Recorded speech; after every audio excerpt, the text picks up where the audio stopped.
Le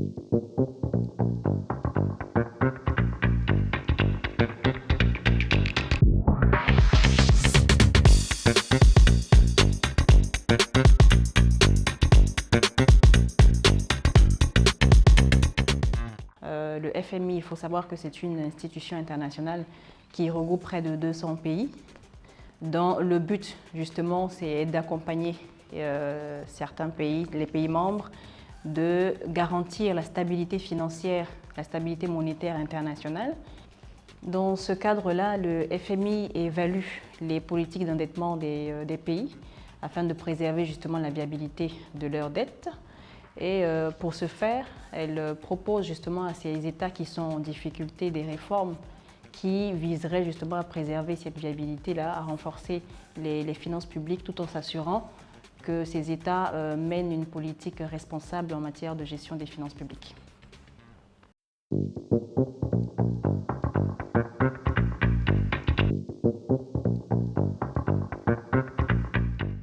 Alors, un endettement serait modéré lorsqu'il est soutenable. Donc, lorsqu'un État, justement, a cette capacité à pouvoir rembourser ses dettes, à pouvoir maîtriser cet endettement, à supporter les échéances de cet endettement.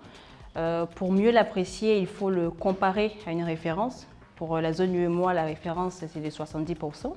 Donc, on estime qu'un État a un endettement modéré sur la base de ce ratio lorsque le ratio dette sur PIB justement est inférieur à 70%.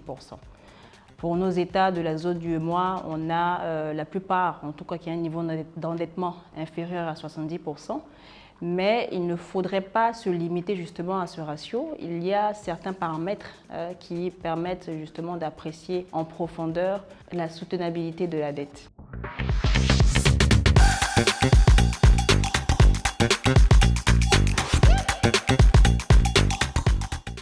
Alors, a priori, en cas d'endettement modéré, pas d'utilité, j'ai envie de dire.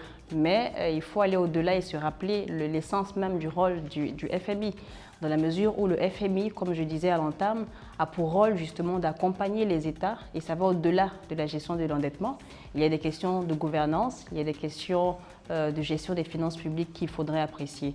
Donc, pour les États qui ont un endettement modéré, on pourrait considérer, sur la base de ce niveau d'endettement modéré, qu'on a une bonne gestion en matière des finances publiques, on a une maîtrise de l'endettement, mais on peut déceler certaines fragilités.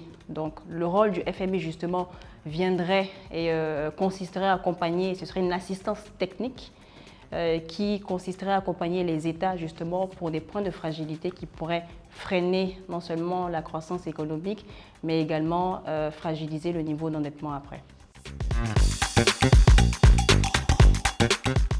En conclusion, je dirais que l'accompagnement du FMI est bénéfique pour les États, dans le sens où, comme je disais, c'est une assistance technique qui permet en un laps de temps justement de mettre en œuvre des réformes qui sont utiles face à certaines problématiques que rencontrent certains États, notamment les États de notre zone.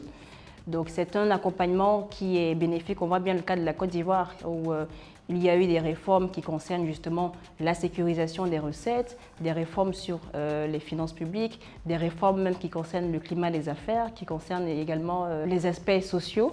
Donc pour moi, l'accompagnement du FMI est bénéfique si et seulement si ça consiste en une assistance technique et non une contrainte qui les empêcherait de dérouler pleinement et comme ils le veulent leur plan de développement.